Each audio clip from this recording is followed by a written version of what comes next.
The massive space station hung in orbit around Sanctum Prime, like a jewel against the darkness. Inside its grand chambers, representatives from hundreds of alien species gathered for the annual Galactic Council Assembly. The air filled with strange sounds, as creatures of every imaginable form communicated in their native languages, translated instantly by advanced systems built into the walls. Ambassador Lisa Morgan walked through the corridor leading to the main chamber. Her footsteps echoed softly on the crystalline floor. Behind her, Commander Jake Peterson and 3 other human delegates followed in silence. They wore their finest diplomatic uniforms, dark blue with silver trim. Lisa felt the weight of Earth's future on her shoulders. As they entered the chamber, conversation stopped. Hundreds of eyes, some humanoid, and others completely alien, turned toward the human delegation. The reptilian Drachnor representatives hissed softly to one another. The insectoid Vexarii clicked their mandibles in what might have been amusement. The crystalline Luminae beings simply pulsed with different colors. Lisa and her team took their assigned seats in the lower section of the chamber. The placement itself spoke volumes. Earth had been given seats meant for petitioners and observers, not full members. She kept her face calm and professional, despite the obvious slight. The council chairman, a towering being made of living metal called a Forge Lord, struck his staff against the floor. The sound rang like a bell through the chamber. All conversation ceased immediately. "We recognize the delegation from Earth," the chairman announced. His voice came through the translation system with mechanical precision. "State your petition." Lisa stood and walked to the central platform. She felt every eye in the room watching her. "Honorable members of the Galactic Council, humanity comes before you today to request full membership status. We have met all the technical requirements listed in the Council Charter. Our civilization has achieved faster-than-light travel, established colonies on multiple worlds, and maintained peaceful contact with over 30 species." She paused, letting her words sink in. "We seek only to join the community of civilized worlds as equals." A harsh barking laugh erupted from the Drachnor section. Zarak, their war chief, rose to his full height of nearly 8 feet. His scales gleamed under the chamber lights, red and black like cooling lava. "Equals," he said, his voice dripping with contempt. "Your entire defense fleet consists of 12 vessels. 12! My personal guard commands more ships than that." Chittering laughter came from the Vexarii section. Their hive queen leaned forward, her multifaceted eyes glittering. "Perhaps Earth would benefit from our protection," she suggested, in a voice like scraping metal. "We could guide these primitives, teach them how the galaxy truly works." Lisa felt Jake tense behind her, but she gave a slight hand signal for calm. She had expected this reaction. "We may have fewer visible ships than some nations," she said carefully, "but we believe quality matters more than quantity. We would welcome the opportunity to demonstrate our capabilities." This brought even louder laughter. A floating jellyfish-like creature from the Nebula Collective wobbled with what might have been mirth. "Demonstrate?" it burbled through its translator. "What could you possibly show us? Your ships use outdated fusion drives. Your weapons are chemical-based projectiles. You are children playing with toys." The Forge Lord struck his staff again, calling for order. "The Council will deliberate on Earth's petition. The human delegation will wait outside." Lisa and her team filed out of the chamber. They waited in an antechamber for 3 hours. Jake paced back and forth, his jaw tight with anger. "They're not even taking us seriously," he muttered. "That's exactly what we expected," Lisa replied quietly. She sat calmly in one of the chairs provided, though inside she felt the same frustration. Stay focused on the mission. Finally, they were called back inside. The chairman looked down at them from his elevated position.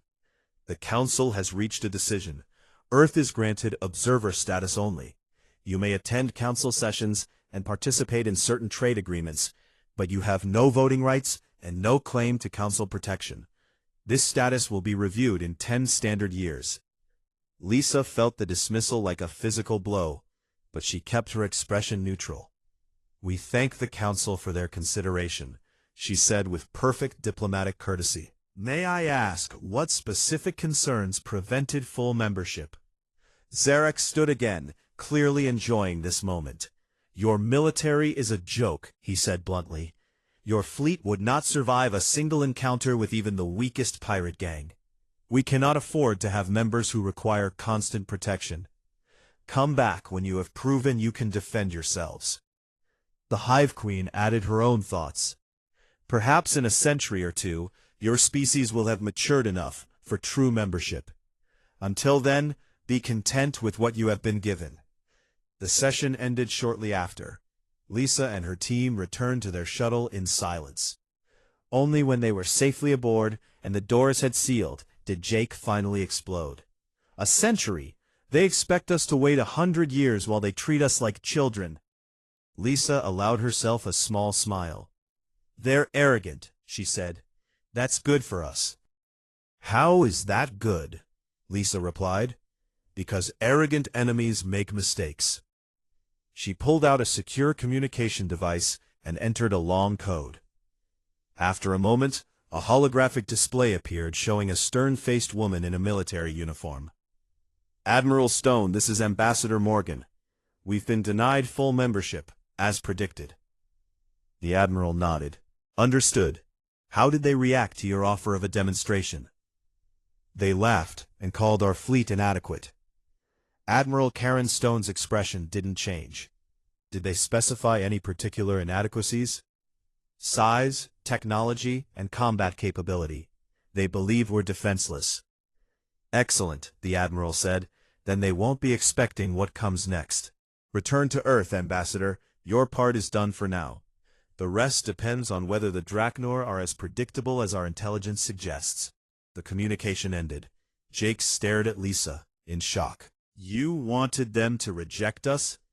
Lisa settled into her seat as the shuttle began its journey back to Earth. "We needed to know how the galaxy sees us. We needed them to underestimate us completely. And we needed them to believe we're vulnerable."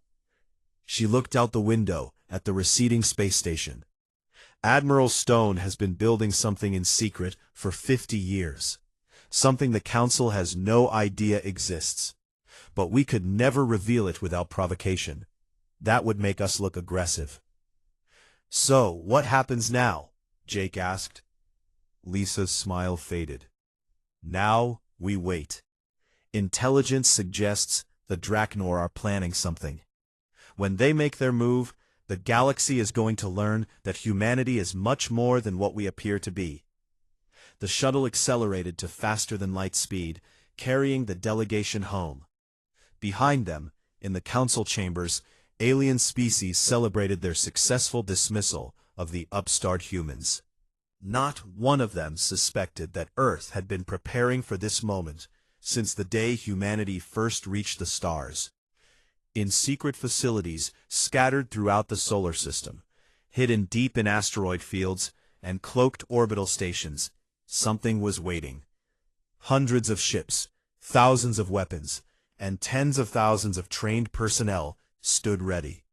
They had lived in the shadows for decades, training and preparing for the day when Earth would need to prove itself. That day was coming soon. 6 months passed since Earth's rejection at the Galactic Council.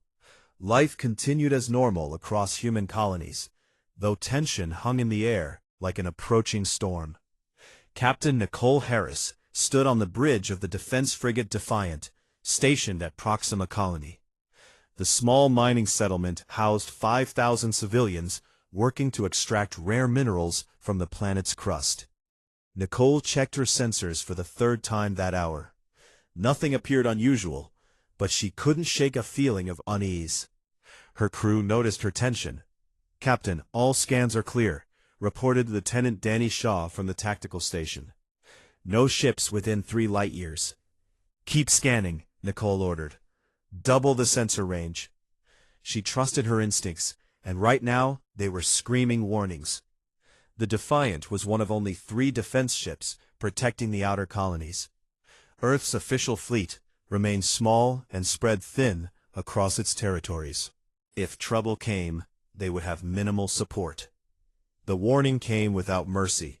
Alarms shrieked across the bridge as over 50 Draknor warships dropped out of faster-than-light travel directly above the colony. Nicole's blood turned cold. Battle stations. Get those civilians to the shelters now. The Draknor ships were massive, each one 3 times the size of the Defiant. Their hulls gleamed red and black, covered in weapon ports that glowed with charging energy. Nicole knew immediately that her single frigate stood no chance against this force. Incoming transmission from the Draknor flagship, her communications officer announced. "Put it through," Nicole said, though she already knew what was coming. A Draknor commander appeared on screen, his reptilian face twisted in a cruel smile. "Human vessel, stand down and prepare to be destroyed. This system now belongs to the Draknor Empire. Your presence here was an insult to our territorial claims," the Draknor commander said. "This is a peaceful mining colony," Nicole protested. "These people are civilians. The Galactic Council laws prohibit attacking non-military targets." The Draknor commander laughed. "The Council is not here, human. Only we are here. You have 2 minutes to evacuate your ship before we open fire." The transmission cut off. Nicole immediately opened colony-wide communications. "All personnel, this is Captain Harris. Evacuate immediately. Get to the emergency transport ships. We're out of time." Below on the planet, chaos erupted. Miners scrambled from their work sites toward the landing pads where civilian transport ships waited. Families grabbed their children and ran through the streets of the small settlement. Sirens wailed across every building. The Defiant maneuvered between the colony and the Draknor fleet, a tiny shield against an overwhelming force. Nicole knew it was pointless, but she had to buy time for the evacuation. "All weapons, target their lead ship. Fire everything we have." The frigate's missiles and energy weapons struck the Draknor flagship. The impacts looked impressive, but did almost nothing against the massive ship's shields. In response, the entire Draknor fleet opened fire. The Defiant shook violently as enemy weapons slammed into its shields. Consoles exploded across the bridge. Danny Shaw was thrown from his station, blood running down his face.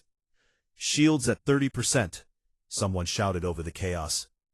"Divert all non-essential power to shields," Nicole commanded.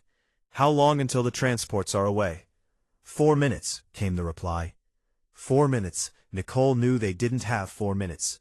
Another barrage hit the Defiant, and the shield generator began overloading. "Engineering, I need those shields."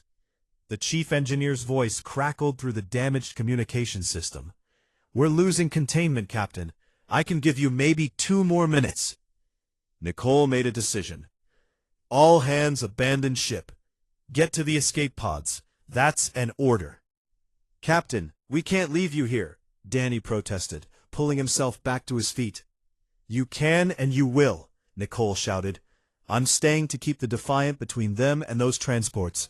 Now go." Her crew hesitated for only a moment before following orders. They rushed to the escape pods as Nicole took manual control of the ship. She pushed the damaged frigate forward, directly toward the Draknor fleet. If they wanted to destroy her ship, they would have to focus on her instead of the fleeing civilians. The Draknor took the bait. Every ship concentrated fire on the Defiant. The shields failed completely, and weapons tore through the hull. Nicole felt the ship dying around her, but she kept it moving forward. Through her view screen, she saw the civilian transports lifting off from the colony below. An explosion rocked the bridge. Nicole was thrown against her command chair as fire erupted from the tactical station. The air filled with smoke and the smell of burning metal. Emergency lights flickered as main power failed. She checked her controls with bloody fingers. The transports were clear. They had made it to faster-than-light speed and escaped. Nicole allowed herself one moment of relief before reaching for the final control that would overload the ship's reactor. If she was going to die, she would take at least one Draknor ship with her. But before she could activate the sequence, something grabbed her from behind.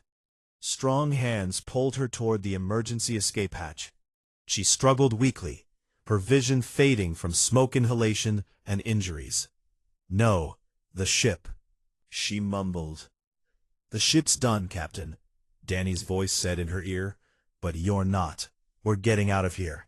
Nicole wanted to argue, but darkness took her. Danny and two other crew members who had refused to leave her carried their captain to the last escape pod.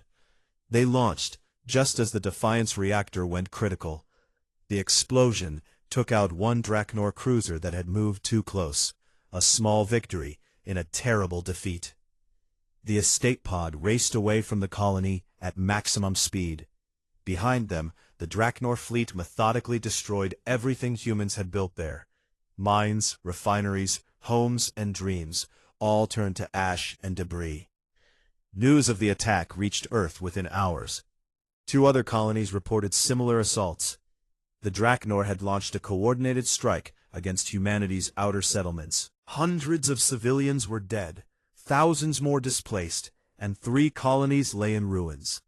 The Galactic Council convened an emergency session. Ambassador Lisa Morgan stood before them once again, this time with footage of the attacks playing on screens throughout the chamber. "The Draknor Empire has committed unprovoked acts of war against Earth," she stated. "We demand council intervention and justice." Zarok rose from his seat, showing no shame. These systems were in disputed territory. Earth had no legitimate claim to them. We merely enforced our rights. Several council members nodded in agreement. Others looked uncomfortable, but said nothing. The Hive Queen spoke up. Perhaps this unfortunate incident could be resolved through negotiation. Earth could cede these territories to avoid further conflict. Lisa felt rage burning in her chest, but she kept her voice level. "You're suggesting we surrender to unprovoked aggression? That we abandon our people because a stronger power decided to take what they wanted?" The Forge Lord struck his staff. The Council cannot intervene in every territorial dispute. Both sides should seek a diplomatic solution. Diplomatic solution? Lisa could not keep the bitterness from her voice now. "They murdered our civilians. They destroyed our homes. And you tell us to negotiate?" No one answered. The message was clear. Earth stood alone. Admiral Chris Bennett addressed the human government in an emergency broadcast. He stood in Earth's defense headquarters, his uniform crisp, but his face showing the strain of the situation. "Citizens of Earth, I will not lie to you. Our public fleet cannot stop a full Draknor invasion. We have 12 ships spread across our remaining territories. Intelligence suggests the Draknor are preparing a force of over 200 vessels to strike at Earth itself." Panic spread across the planet. People demanded answers. How could this happen? Why wasn't Earth prepared? What would they do? In a secret bunker beneath the Rocky Mountains, Admiral Karen Stone watched the news broadcasts. Around her, military officers and government officials argued about their options. None of them knew about Project Avalon. That secret was kept even from most of Earth's leadership. Her secure terminal blinked with an incoming message. The President of Earth appeared on screen, his face grave. "Admiral Stone, I'm authorizing Protocol Omega. You have full command authority." Karen felt the weight of 50 years of preparation settle on her shoulders. "Understood, sir. I'm initiating the awakening sequence now." She entered a series of codes into her terminal. Across the solar system, hidden facilities began receiving activation signals. In asteroid bases, moon installations, and cloaked orbital stations, personnel who had lived in shadows for decades moved to battle stations.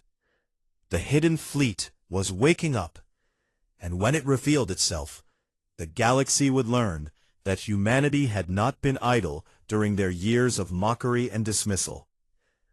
Captain Nicole Harris woke in a medical bay aboard a rescue ship. Her body ached, and bandages covered burns on her arms. Danny Shaw sat beside her bed, his own head wrapped in medical dressing. "How many did we lose?" Nicole asked, her voice rough. 43 crew members," Danny replied quietly. "But we saved all 5,000 civilians from the colony." Nicole closed her eyes. 43 good people dead, 3 colonies destroyed, and the council did nothing. She felt something hard and cold settle in her chest where hope used to be. "What happens now?" she asked. Danny smiled, and there was something fierce in his expression. "Now we fight back. I just got word. We're being reassigned to a new ship, something they've been building in secret." Nicole looked at him in confusion. "What kind of ship?" "The kind," Danny said, "that's going to make the Draknor regret they ever heard of Earth." The Kuiper Belt stretched beyond Neptune's orbit, a vast region of ice and rock that marked the edge of the solar system. For decades, this frozen frontier had seemed empty to casual observers. Their sensors detected only natural objects, asteroids tumbling through the void as they had for billions of years. But appearances were deceiving. Deep inside the largest asteroids, humanity had been building something extraordinary. Lieutenant Sam Cooper felt the vibration through the deck plates as the facility came alive around him. He stood in the hangar bay of the dreadnought Resolute, watching as hundreds of crew members rushed to their stations. After 5 years of training in secret, hiding from his own family who believed he had died in a training accident, this moment felt unreal. "All hands, this is Admiral Stone," a voice echoed through the ship's communication system. "Project Avalon is now active. You have trained for this day. You know what is at stake. The Draknor Empire believes Earth is defenseless. They are about to learn how wrong they are." Sam joined the stream of personnel heading to their battle stations. Around him, the Resolute hummed with power as its massive fusion reactors came online.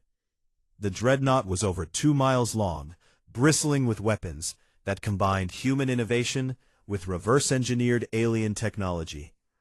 Outside the ship, throughout the Kuiper Belt, similar scenes played out across hundreds of hidden facilities.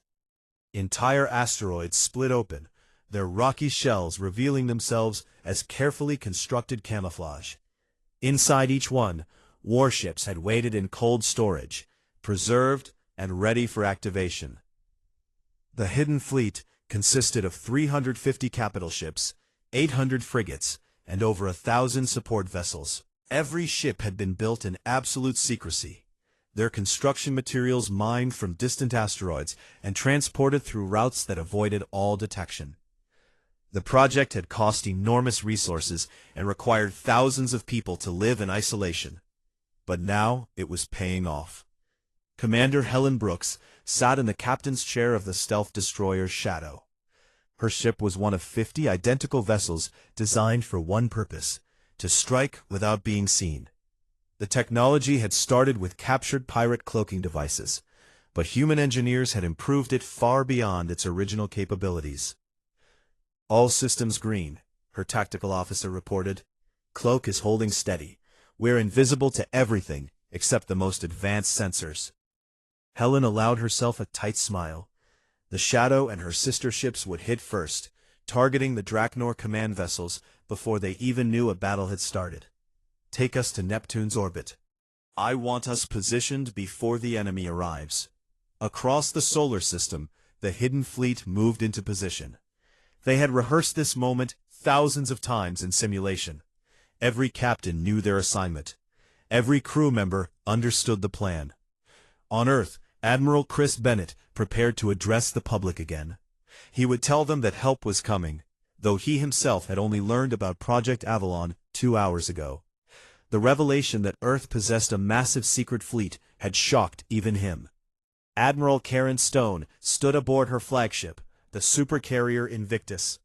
The ship was designed to carry 300 fighter craft and serve as the mobile command center for the entire fleet. From here, she would coordinate the defense of Earth and the counterattack against the Draknor. Status of all battle groups? She asked her operations officer. Strike Group Alpha, with Commander Brooks, is moving to intercept position. Battle Groups Beta through Echo are forming defensive positions around Earth. Battle Groups Zeta through Omega are holding at rally points throughout the outer system. Karen nodded. The Draknor invasion fleet would arrive soon. Intelligence had been tracking their movements for days. 200 Draknor warships were heading directly for Earth, confident in their overwhelming superiority. Send a transmission to the Draknor fleet, Karen ordered. Wideband, all frequencies. I want to make sure they receive it. Her communications officer nodded and opened the channel. Karen took a breath before speaking. Attention Draknor invasion fleet. This is Admiral Karen Stone of Earth Defense Command. You have 30 minutes to reverse course and leave human space. This is your only warning. The response came quickly. A Draknor commander appeared on screen, his scaled face twisted in amusement. Admiral Stone, our sensors detect only a handful of your primitive vessels. Do you truly believe you can threaten us with 12 ships? We will crush Earth and enslave your species. There is nothing you can do to stop us. 29 minutes, Karen replied calmly, then cut the transmission. The Draknor commander laughed and turned to his officers. Increase speed. Let us finish this quickly. Nicole Harris stood on the bridge of her new assignment, the cruiser Valiant. The ship was 3 times larger than the Defiant, equipped with weapons she had never seen before. Danny Shaw served as her tactical officer again, having refused any other posting. This is insane, Danny muttered, looking at the tactical display. We're outnumbered 2 to 1. Look at the ship registry, Nicole replied. We're not outnumbered at all. Danny checked the data, and his eyes widened. Hundreds of ship identifications appeared on his screen, each one broadcasting Earth defense codes. Where did all these ships come from? From people who prepared while others laughed at us, Nicole said. She thought about the 43 crew members she had lost at Proxima Colony. The Draknor are about to pay for every life they took. Sam Cooper checked his weapons station aboard the Resolute.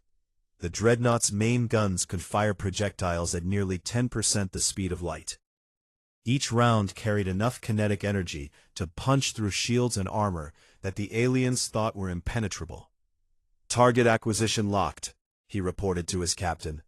Multiple Draknor capital ships in range. Held fire until Admiral Stone gives the order, the captain replied. We hit them all at once. The Draknor fleet approached Neptune's orbit. Their sensors finally began detecting unusual readings. At first, the Draknor commander ignored them as sensor glitches. But the readings multiplied, and multiplied, and multiplied.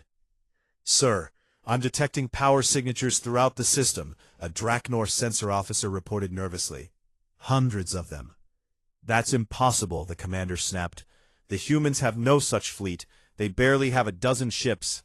Sir, the signatures are getting stronger. I think they're decloaking. The commander turned to his view screen and felt his blood run cold. Space itself seemed to shimmer and tear as hundreds of human warships appeared from nowhere. They surrounded the Draknor fleet on all sides, their weapons already charged and targeting systems locked. Evasive maneuvers, the commander screamed. All ships, battle formation. But it was too late for formations. Commander Helen Brooks gave the order, and 50 stealth destroyers materialized directly behind the Draknor command vessels. They had been there all along, invisible and patient. Now they struck with devastating precision. Missiles and energy weapons tore through the rear shields of 12 Draknor capital ships simultaneously. Explosions rippled across their hulls. 3 ships lost power immediately. The others struggled to respond to this impossible attack. Strike Group Alpha has neutralized enemy command vessels, Helen reported to Admiral Stone. Primary targets are disabled. All battle groups engage at will, Karen ordered. The hidden fleet opened fire. Hundreds of ships that shouldn't exist, crewed by people officially declared dead or missing, unleashed decades of preparation and rage against the Draknor invaders. Sam Cooper's fingers flew across his weapons console, firing main guns. The Resolute shuddered as its massive railguns discharged. Projectiles screamed through space at impossible speeds, striking a Draknor battleship. The impact overwhelmed the alien shields in a fraction of a second, and the rounds punched clean through the ship's hull. The battleship broke apart in a series of internal explosions. "Target destroyed," Sam reported, allowing himself a moment of satisfaction before acquiring the next enemy ship. All across the battle space, human weapons proved their worth. Plasma cannons that burned hotter than alien scientists thought possible. Missiles that could track targets through faster-than-light jumps. Shield systems that adapted in real time to enemy weapons. But the real advantage was human tactics. The fleet moved with perfect coordination, each ship supporting others in a complex dance of destruction. They had trained for this moment for years, running simulations based on every recorded battle in galactic history. The Draknor tried to fight back, but they were reeling from shock. Their formation fell apart as captains made independent decisions, some trying to flee while others fought. The human fleet exploited every mistake ruthlessly. Captain Tony Miller led his fighter squadron through the chaos. His small craft dodged between capital ships, targeting the Draknor carriers. "Red Squadron, follow me in," hit their flight decks. 20 fighters dove toward a massive Draknor carrier. Enemy point defense weapons tried to track them, but the human pilots were too fast, too skilled. They released their missiles at point-blank range and peeled away as explosions tore through the carrier's launch bays. Nicole Harris commanded the Valiant for a brutal exchange with a Draknor cruiser. All batteries concentrated fire on their port shield generator. The cruiser's weapons hammered at the enemy shields until they collapsed. "Target their engines." Dead in space. The Draknor cruiser tried to maneuver but caught a full broadside from the Valiant. Its propulsion system exploded, leaving the ship drifting and helpless. Nicole already moved to the next target. There was no time for mercy, no room for hesitation. 4 hours after the battle began, the Draknor invasion fleet was destroyed. 57 enemy ships managed to escape, fleeing at maximum speed back toward their own territory. The rest were either destroyed or captured, their crews taken prisoner. Admiral Karen Stone surveyed the battlefield from the Invictus. Debris fields marked where Draknor ships had died. Some human vessels had taken damage, but casualties were remarkably light. The plan had worked better than anyone dared hope. "Admiral, we're receiving transmissions from across the galaxy," her communications officer reported.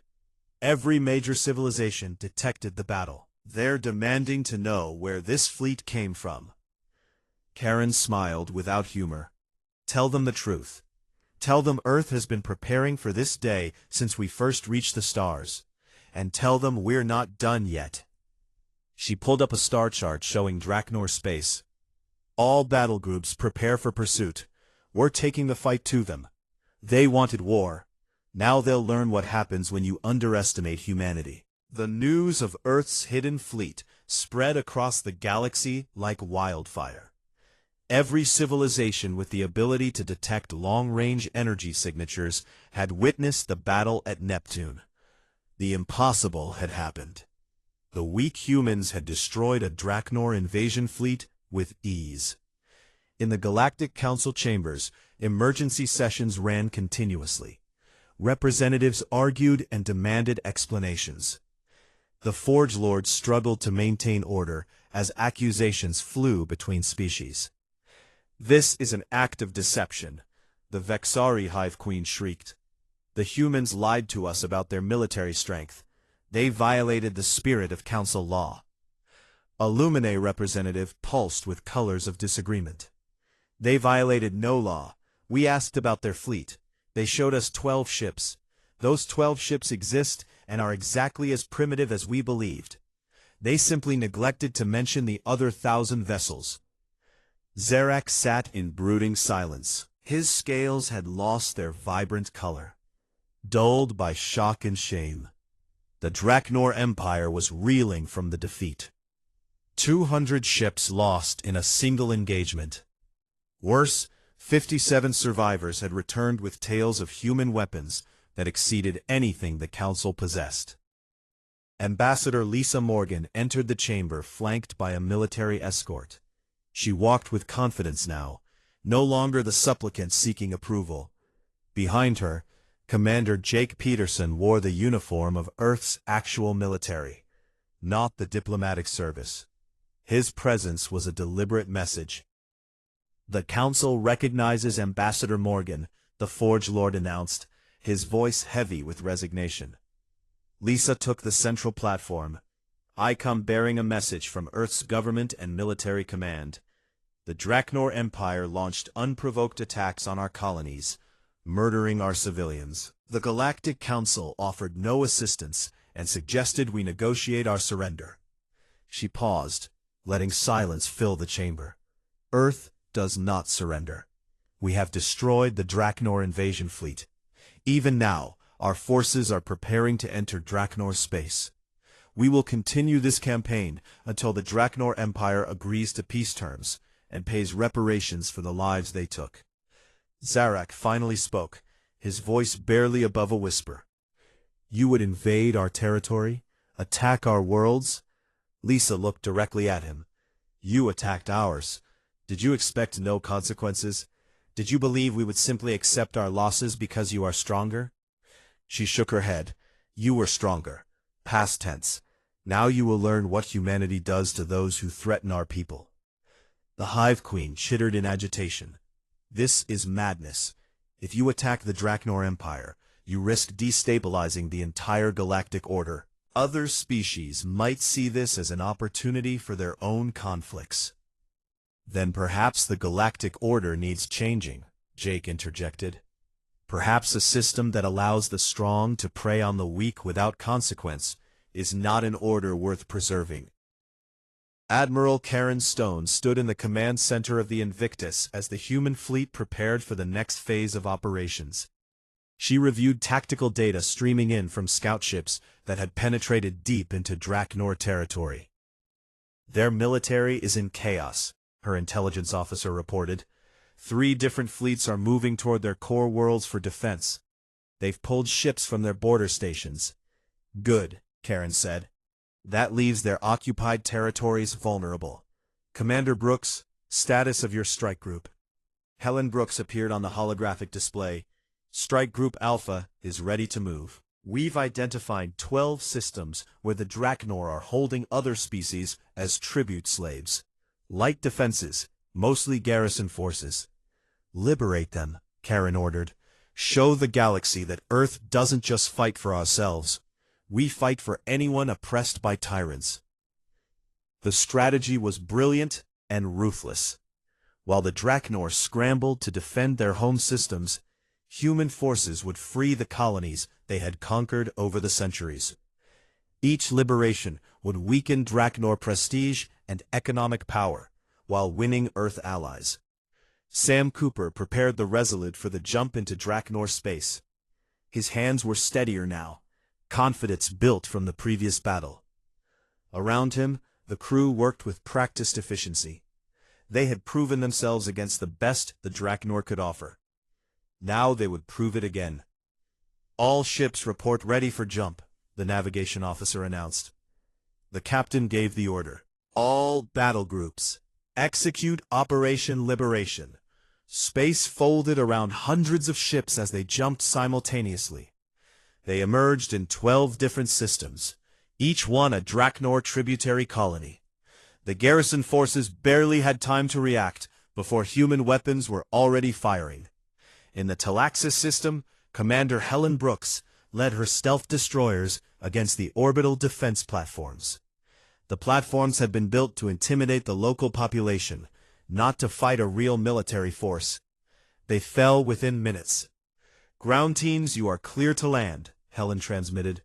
"Priority is civilian safety.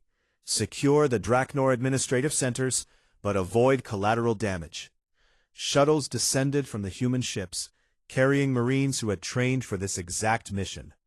They landed outside the main city, where the Draknor overseers maintained control. The local population, a species of six-limbed beings called the Hexari, watched in confusion and hope as human soldiers advanced. Lieutenant Lisa Chen led her squad toward the Draknor government building. She carried a translator that broadcast in the local language. "People of Talaxis, we are from Earth. We have come to free you from Draknor occupation. Please remain in your homes until the area is secure." The Draknor garrison commander tried to mount a defense, but his soldiers were trained for suppressing unarmed civilians, not fighting actual troops. The battle lasted less than an hour. When it ended, the Draknor forces had surrendered, and the Hexari were free for the first time in 30 years. Similar scenes played out across all 12 systems. The Draknor garrisons either surrendered quickly or were overwhelmed by superior forces. Not a single human soldier died in the liberation operations, though several were injured.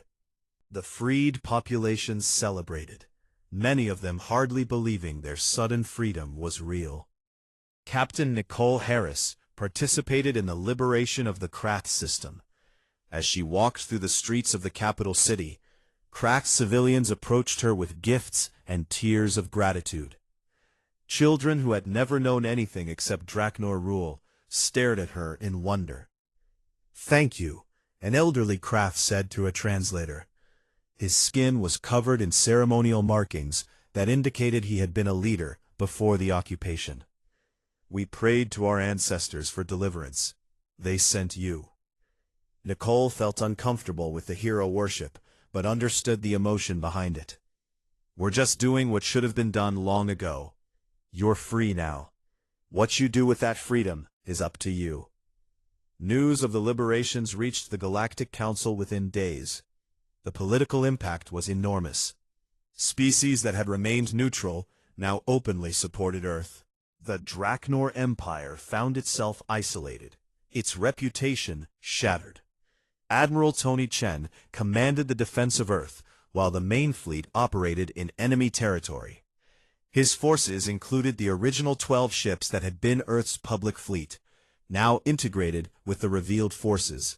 He watched the sensor displays carefully, knowing the Draknor might attempt a desperate strike at the homeworld.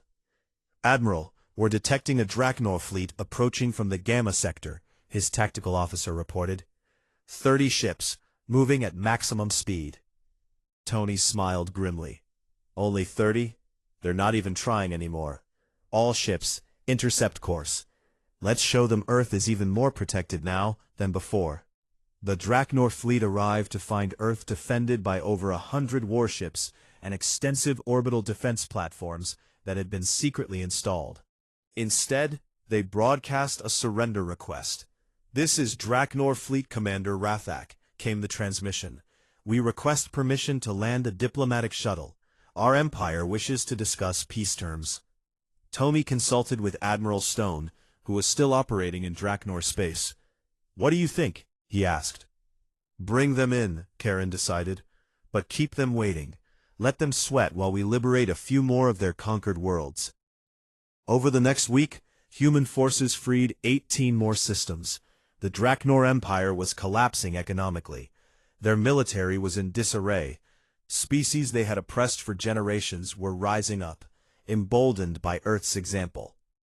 Zarak sat in his personal chambers on the Draknor homeworld, reviewing casualty reports. The Empire had lost over 300 ships, thousands of soldiers, and dozens of colony systems, all because he had pushed for the invasion of Earth. The Draknor Emperor wished to speak with him.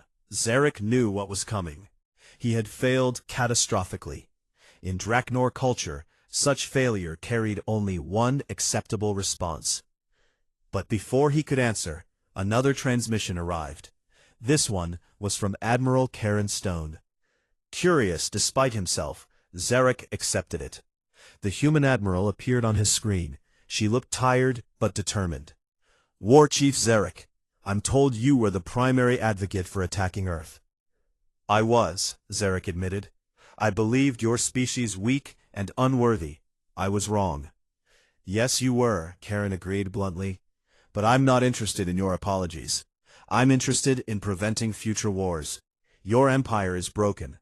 You can either continue fighting and lose everything, or you can accept peace terms and rebuild. What terms? Zarek asked warily. Full reparations for the colonies you destroyed. Recognition of Earth as a major power.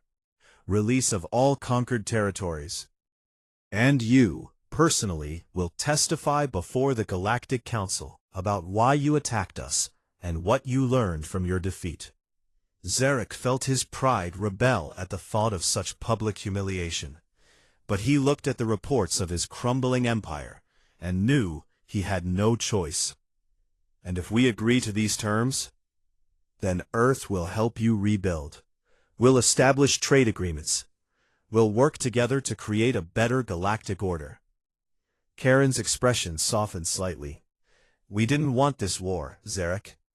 We just wanted to be left in peace. But since you forced us to fight, we're going to make sure this never happens again. Zarek was silent for a long moment. Finally, he nodded. I will recommend the Emperor accept your terms, and I will testify before the Council, though it means the end of my career, and possibly my life. It means the saving of your empire, and possibly the beginning of something better for the entire galaxy. The transmission ended. Zarek sat in the darkness of his chamber, contemplating the ruins of everything he had known. The humans had destroyed the Draknor Empire's military might in weeks, but more than that, they had shattered the assumptions that had governed galactic politics for centuries. The strong did not automatically triumph over the weak. The old powers were not invincible, and a species that had been dismissed as primitives had proven themselves the most formidable force anyone had seen in generations. The galaxy would never be the same, and Zarek, despite his shame and defeat, found himself curious about what would come next. The Galactic Council chambers had never been so crowded. Representatives from every known civilization packed the viewing galleries. The formal proceedings were about to begin, and everyone wanted to witness this historic moment. Ambassador Lisa Morgan walked through the main entrance, flanked by an honor guard of human marines. This time, no one laughed or whispered insults. The aliens watched her, with expressions ranging from respect to fear. Behind her, a full battle group of human warships held position around Sanctum Prime, a visible reminder of Earth's power. Commander Jake Peterson accompanied her again, but now he wore the insignia of a promoted officer. Admiral Karen Stone had personally recommended him for advancement after his performance during the Draknor campaign. He carried a data chip containing detailed records of everything that had transpired. The Forge Lord struck his staff against the floor, calling the session to order. This emergency session will address the recent conflict between Earth and the Draknor Empire, and Earth's petition for full council membership. Lisa took the central platform without waiting for permission. Honorable members, 6 months ago I stood here and requested membership. I was denied, and told to return when Earth could prove it could defend itself. She paused. I believe we have provided that proof. A nervous chittering came from the Vexari section, but the Hive Queen said nothing. Zarek sat in the Draknor section, his scales dull, and his posture defeated. He had come to fulfill his promise to Admiral Stone, though every instinct screamed at him to refuse. Earth's military actions were aggressive and destabilizing, a representative from the Nebula Collective protested. You invaded Draknor space, liberated their colonies, and humiliated their empire. This sets a dangerous precedent. Jake stepped forward, holding up the data chip. This contains complete records of the Draknor attacks on our colonies. 3 settlements destroyed, 473 civilians killed. We requested council intervention. We were told to negotiate. His voice hardened. We chose a different path. We chose to show the galaxy that aggression has consequences. Illuminae representative pulsed with colors of agreement. The humans acted in self-defense and in defense of oppressed peoples. The Draknor violated every principle of civilized conduct.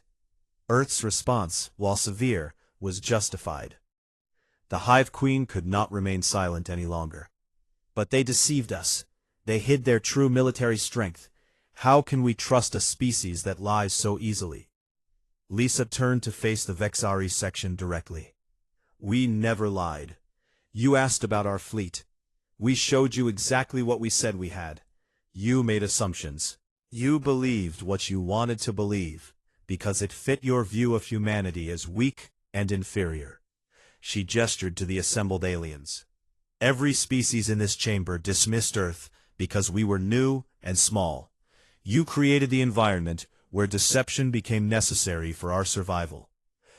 Captain Nicole Harris entered the chamber, escorted by 2 human Marines. She had been invited to provide testimony about the Proxima colony attack. Her uniform still bore scorch marks from the battle, deliberately left unrepaired as a reminder. Captain Harris, the Forge Lord acknowledged, you commanded the defense of Proxima colony during the initial Draknor assault. Please share your account. Nicole approached the platform. She had practiced this speech many times, but standing here before the entire Galactic Council, the emotions came flooding back.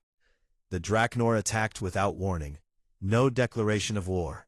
No demands. They simply appeared and began destroying everything we had built. My ship, the Defiant, tried to defend the colony. We were outgunned 50-1. She pulled up a holographic display showing the battle. The Council watched in silence as the small human frigate fought desperately against overwhelming odds. They saw the civilian transports fleeing while the Defiant burned. They saw the crew abandoning ship at the last moment. 43 of my crew died buying time for 5,000 civilians to escape, Nicole continued, her voice thick with emotion. When I came to the Council seeking justice, I was told this was a territorial dispute, that we should negotiate. She looked at each alien representative in turn. Would any of you have negotiated with an enemy who murdered your people? Or would you have fought back with everything you had? The chamber remained silent. Several representatives looked uncomfortable. Even the Hive Queen's mandibles stopped clicking. Zarak stood slowly. Every eye turned to him. The war chief looked older than he had 6 months ago, as if the weight of his failures had physically aged him. I led the campaign against Earth, he said, his voice steady despite his shame. I believed humans were weak. I believed their small fleet proved they could not defend themselves. I was arrogant and foolish. He walked to the central platform, standing beside Nicole. I did not know about Earth's hidden strength, but even if I had known, I might have attacked anyway. The Draknor Empire had grown complacent. Believing our military superiority made us untouchable. He turned to face Lisa. Ambassador Morgan, I offer my personal apology for the lives my actions cost. I cannot undo what I have done, but I can ensure my people learn from this disaster. Lisa studied him for a moment. Your apology is noted, War Chief, but apologies don't bring back the dead. Action is what matters now. Admiral Karen Stone appeared via holographic transmission from the Invictus. Her image stood tall in the center of the chamber. The Galactic Council failed Earth when we needed support. We will not forget that. But we also recognize that the current system benefits no one except the strong who prey on the weak. She pulled up a document on the shared displays. Earth proposes a new framework for Council operations. First, mandatory intervention when any member or petitioner species faces unprovoked military aggression. Second, shared defense pacts that allow smaller civilizations to pool their military resources. Third, strict penalties for any species that violates these principles. The Forge Lord studied the proposal. These changes would fundamentally alter how the Council operates. They would require unanimous approval. They would require courage, Karen corrected.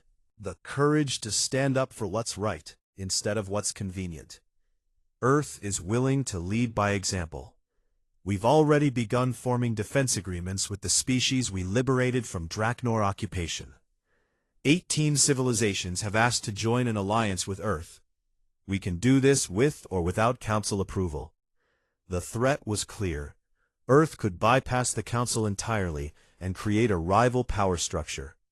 Several representatives began speaking at once, some in support and others in opposition. The Forge Lord struck his staff repeatedly, trying to restore order. A small, previously silent representative stood up. He belonged to the Minoth species, a race of amphibious beings who had been council members for over 1,000 years. I support Earth's proposals, he said in a soft voice that nonetheless carried throughout the chamber. My people have sat on this council for generations. We have watched the strong dominate the weak, and done nothing. We have prioritized stability over justice. Earth has shown us a better way. One by one, other species began voicing support. Illuminae pulsed with agreement. The Hexari, newly liberated and invited as observers, added their voices. Even some species that had initially opposed Earth now reconsidered, recognizing the shifting political landscape. The Vexari Hive Queen remained silent for a long time, her multifaceted eyes reflecting the lights of the chamber. Finally, she spoke.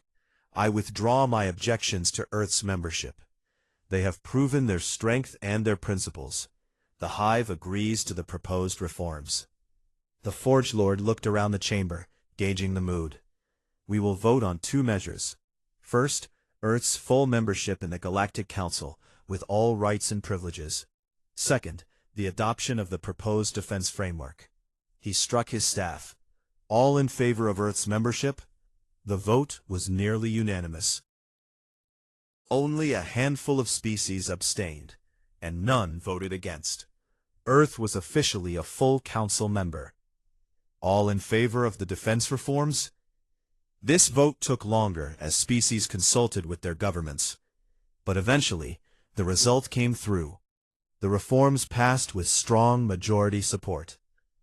Lisa felt a surge of triumph, but she kept her expression neutral and professional. Earth accepts membership and pledges to uphold the Council's principles. We also offer our military forces to help enforce the new defense framework. No species should face what we faced. No one should stand alone against aggression. The session continued for several more hours, working out the details of the new arrangements. Earth would receive voting rights, trade access, and protection under Council law. In exchange, Earth committed to sharing some of its military technology and providing defense support to vulnerable members. When the session finally ended, Lisa and Jake left the chamber together. Outside they found Nicole waiting for them, along with several other human officers who had come to witness the proceedings. We did it, Jake said quietly. Full membership, new security framework, everything we wanted. We did more than that, Nicole replied. We changed the galaxy. Those 18 species we freed are already sending delegations to Earth. They want to learn from us, trade with us, ally with us. Lisa looked out the viewing window at the human warships holding position around the station. The hidden fleet is hidden no more. That changes everything about how Earth relates to the galaxy. 6 months later, the transformation was complete. Earth had become a major galactic power, its fleet divided between home defense and Council peacekeeping operations. The Draknor Empire had accepted peace terms and was slowly rebuilding under the watchful eye of human observers. Commander Jake Peterson stood on the bridge of the Unity, Earth's first joint construction with alien allies. The ship combined human weapons technology with Luminae energy systems and Minoth navigation. It was a symbol of the new era of cooperation. Captain on the bridge, someone announced, and Jake turned to see Nicole Harris enter. She had been promoted to captain of the Unity and given command of the Council's Rapid Response Force. Status report? She asked, settling into the command chair. All systems green. We're ready to depart for the frontier sector. There have been reports of pirate activity targeting trade convoys. Let's show the galaxy what cooperative defense looks like. The Unity accelerated away from Earth orbit, accompanied by a dozen ships from various species. The mixed fleet represented everything the new council stood for: cooperation, mutual defense, and justice for all. Admiral Karen Stone watched them go from her office on Earth. After the Draknor campaign, she had retired from active command to head the new Council Defense Initiative. Her job now was to coordinate military resources across dozens of species and ensure the defense reforms actually worked. She pulled up a report on Project Avalon. The secret facilities were being converted to regular shipyards, their existence no longer hidden. New vessels were under construction, including several designed specifically for joint operations with alien allies.